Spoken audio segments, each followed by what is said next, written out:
Hello guys. आज हम बात करेंगे एक्सेल, माइक्रोसॉफ्ट एक्सेल। एक्सेल की सामान्य जानकारी के बारे में बात करेंगे। किस प्रकार का सॉफ्टवेयर है, किस प्रकार के कंप्यूटर में चलता है, किस प्रकार से ओपन करते हैं, ये सारी जानकारी बेसिक टू एडवांस के लेवल और बढ़ेंगे। तो सबसे पहले माइक्रोसॉफ्ट एक्सेल को स्टार्ट करने के लिए क्या करना पड़ता है। कीबोर्ड से स्टार्ट कर सकते हैं और डेस्कटॉप जो कंप्यूटर होता है, स्क्रीन होती है, वहाँ से भी स्टार्ट कर सकते हैं। कीबोर्ड से स्टार्ट करने के लिए रन कमांड का उपयोग करते हैं। विंडो और आर कीबोर्ड पर प्रेस करेंगे। यहाँ पे रन कमांड डायलॉग बॉक्स आएगा। ये डायलॉग बॉक्स आएगा, इसमें लिखना है एक्सेल।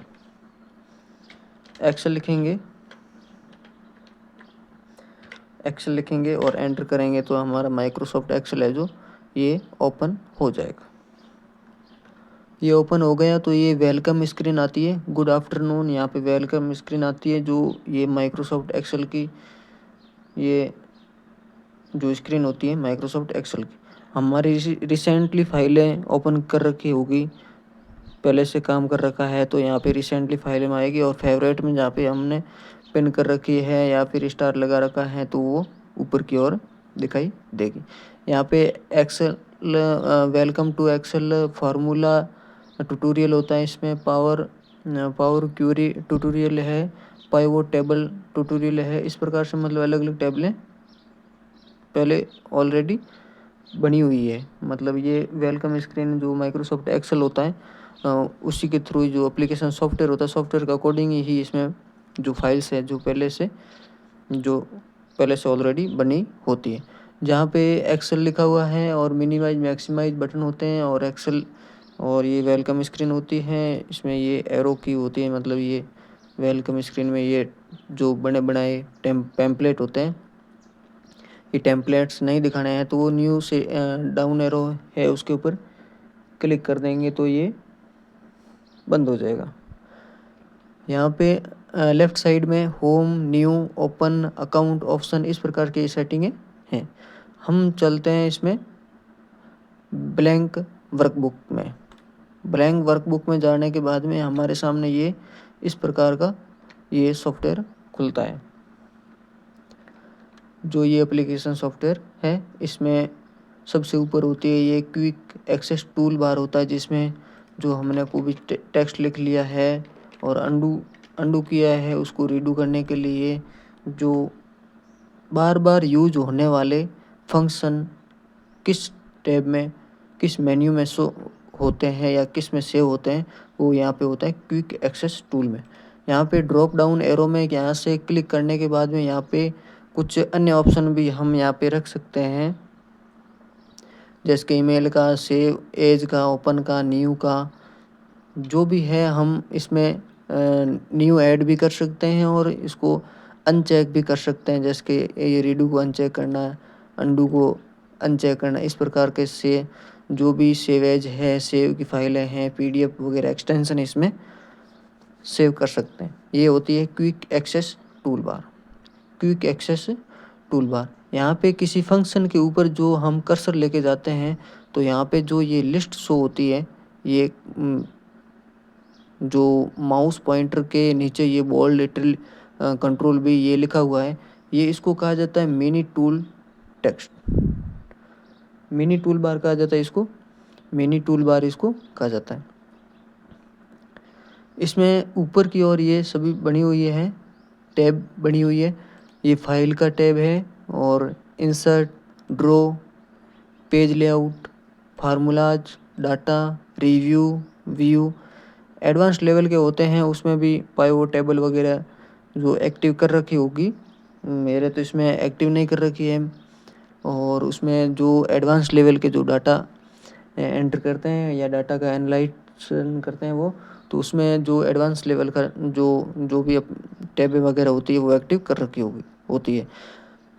तो इसमें बाय डिफ़ॉल्ट ये व्यू तक टैबें होती हैं इसमें। जैसे कि होम टैब में होम टैब के फंक्शन होते हैं, ये रिबन है और ऊपर की ओर ये टैब है। तो ये टैब के अकॉर्डिंग रिबन में फंक्शन चेंज होते हैं।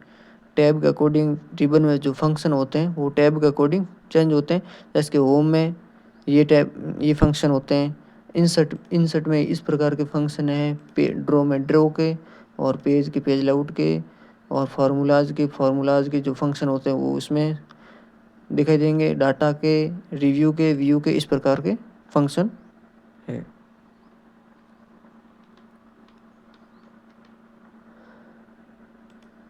अब ये जो ग्रुप बने हुए हैं, सारे हैं जो ग्रुप बने हुए हैं,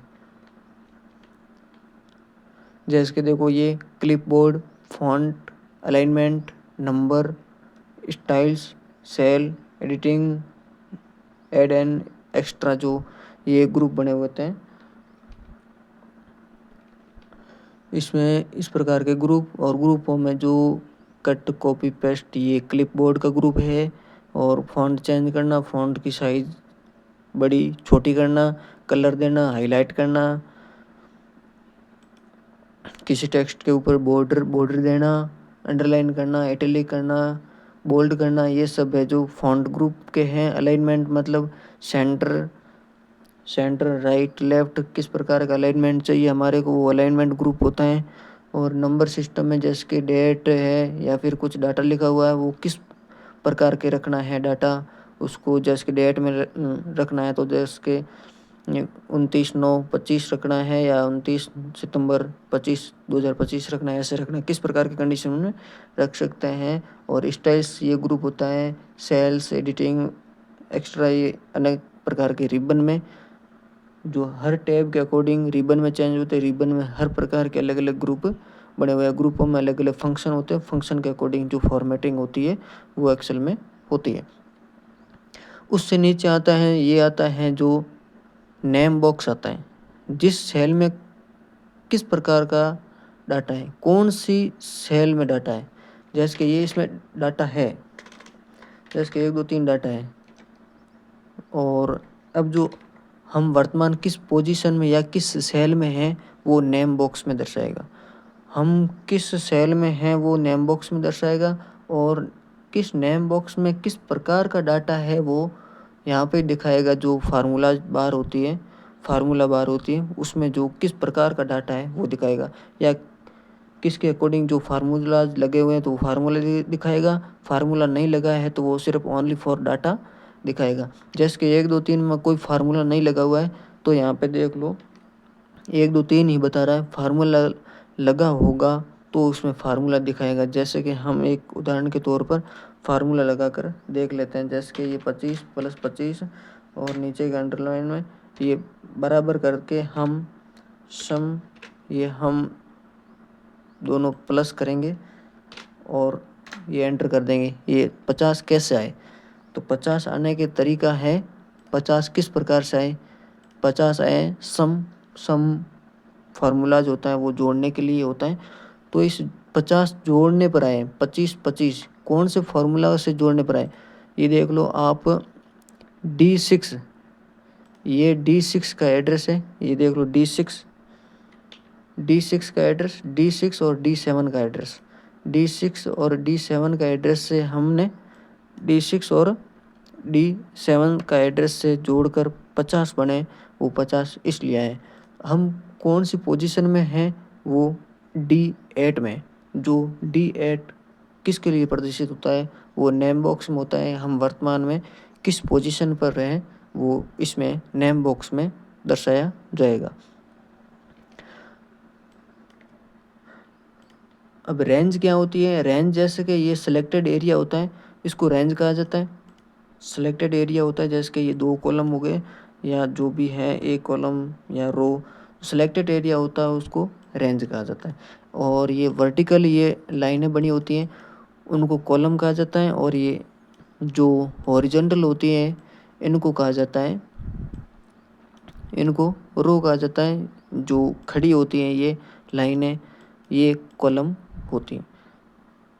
अब कॉलम के लास्ट में जाना है, जो कितने कॉलम बने हुए हैं एक्सेल में बाय डिफ़ॉल्ट, कितने कॉलम बने होते हैं और कितनी रो बनी होती है, उसके लिए जानने के लिए हम कीबोर्ड में शॉर्टकट है जंप करवाएंगे डायरेक्ट, तो कंट्रोल राइट एरो से हम अंतिम रो में जाएंगे।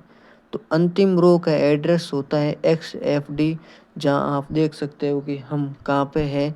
ये देख सकते हो कि नेम बॉक्स में XFD2, मतलब पहले हम जो नेम बॉक्स में दर्शाता है वो एड्रेस XFD मतलब कॉलम का एड्रेस दिखाता है। उसके बाद में रो की कौन सी संख्या में एड्रेस लिखा हुआ है वो दिखाता है, मतलब XFD कॉलम की जो कैटेगरी होती है वो दर्शाएगा। उसके बाद रो की कौन सी संख्या में आप पोजीशन पे खड़े हो तो उसमें वो दिखाएगा। जैसे XFD हम वर्तमान में किस पोजीशन पर है, XFD2।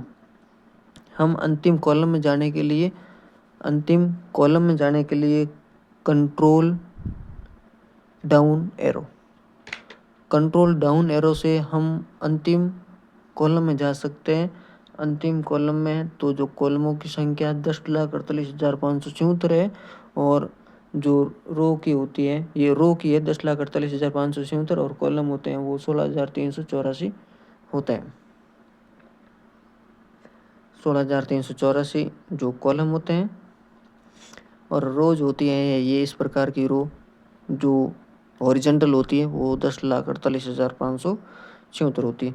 हम 1 कॉलम 1 रो में जाने के लिए control up arrow, control left arrow से A1। हम किस एड्रेस में है वो हम देख सकते हैं कि A1 मतलब कॉलम A और रो B जो भी A, और ये इस सेल कहा जाता है इसको, जो एक ये कटाव बिंदु होता है, प्रतिच्छेद होता है रो और कॉलम का, उसको सेल कहा जाता है। और एक्सेल में सर्वाधिक जूम कितने परसेंटेज होता है, जूम इन है जो कितने परसेंटेज होता है, हम जूम करके देख लेंगे कि ये जूम परसेंट है जो 400% है जो एक्सेल में जूम कर सकते हैं। एक्सेल में 400% है जो जूम कर सकते हैं, और मिनिमम एक्सेल में जूम आउट 10% कर सकते हैं। एक्सेल में जूम आउट मिनिमम 10% कर सकते हैं, बाय डिफ़ॉल्ट 100% होता है, और मैक्सिमम है जो हम 400% से अधिक नहीं कर सकते। ये था बेसिक जानकारी। और एक और है, जैसे कि इसमें शीट्स बनी है, शीट के रूप में हम काम कर सकते हैं। जैसे कि एक ही फोल्डर या फाइल बनाकर हम शीट का उपयोग कर सकते हैं। इसमें 10,48,576 में डाटा एंटर करेंगे या फिर फार्मूलाज वगैरह होगा तो ये मतलब सिस्टम नहीं चलेगा, मतलब ये एप्लीकेशन इतना हाई लेवल का नहीं है। लेकिन लाख 1,00,000 रो तक जो समथिंग डाटा होता है तो उसके अकॉर्डिंग ये माइक्रोसॉफ्ट एक्सेल का डाटा है जो ये एक्सेस कर लेता है। जो मतलब 10,48,576 रो का इसमें बाय डिफ़ॉल्ट दे रखा है, इतना डाटा एंटर इसमें होता ही नहीं है, आप जान सकते हैं। तो अब जैसे कि ये बाय डिफ़ॉल्ट शीट्स जो पहले के विंडोज़ होते हैं उसमें तो बाय डिफ़ॉल्ट 3 आती हैं, और 11 में जो ये शीट्स आती है वो शीट 1 आती है, और यहाँ से नई शीट भी हम बना सकते। प्लस आइकन पे करेंगे तो शीट नई बन जाएगी। शीट्स बनाने के लिए प्लस करेंगे, प्लस के आइकन पर क्लिक करेंगे तो शीट नई बन जाएगी, शीट 1, शीट 2। यहाँ के शीट का नाम भी चेंज कर सकते हैं यहाँ पे डबल क्लिक करके, या फिर इसके ऊपर राइट क्लिक करके rename, delete, insert new sheets worksheet बनानी है, या मूव और कॉपी, ड्रैग एंड ड्रॉप करके ये शीट आगे लेके जानी है तो ड्रैग एंड ड्रॉप करके भी आगे लेके जा सकते हैं, और रीनेम भी कर सकते हैं, डिलीट भी कर सकते हैं, इंसर्ट भी कर सकते हैं। अनेक प्रकार की एक्सेल में सेटिंग है। हमने ये सारी जानकारी जान ली है, बेसिक जो माइक्रोसॉफ्ट एक्सेल होता है उसके बारे में जान ली है, और आगे के और जो भी टैब बचे हैं, होम टैब की सेटिंग है, होम टैब के function, insert, draw, page layout, formulas, data, review, view, इन सभी के बारे में जो फंक्शन होते हैं उसके बारे में बात करेंगे। आज के लिए इतना ही। बेसिक इंट्रोडक्शन किस प्रकार का सॉफ्टवेयर है और किस प्रकार से चालू होता है, और बेसिक इंट्रोडक्शन जाना है। हम लास्ट रो में कैसे जाते हैं, इसमें कितना डाटा मतलब सेफ्टी के लिए हो सकता है एंटर डाटा एनालाइज हो सकता है। ज़्यादा तो नहीं हो सकता, लेकिन लाख भर की जो रोज़ होती है उसमें डाटा एंटर सेफ्टी से हो सकता है। उसके बाद में जो मतलब हैंग होने का चांसेस ज़्यादा रहता है। और इसमें होम टैब के, इंसर्ट के, ड्रॉ के, पेज लेआउट के, अन्य टैबों के जो फंक्शंस होते हैं उसके बारे में सारी जानकारी आगे के वीडियो में, आगे के लेसन में जानेंगे। आज के लिए इतना ही। All the best.